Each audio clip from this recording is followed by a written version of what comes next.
قال هل علمتم ما فعلتم بيوسف وأخيه إذ أنتم جاهلون قالوا أئنك لأنت يوسف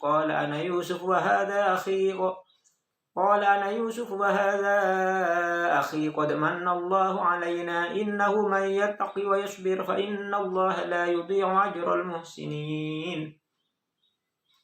قالوا تالله لقد آثرك الله علينا وإن كنا لخاطئين قال لا تثريب عليكم اليوم يغفر الله لكم وهو أرحم الراحمين اذهبوا بقميصي هذا فألقوه على وجه أبي يأت بصيرا وأتوني بأهلكم أجمعين ولما فصلت العير قال أبوهم إني لاجد ريح يوسف لولا أن تفندون قالوا تالله إنك لفي ضلالك القديم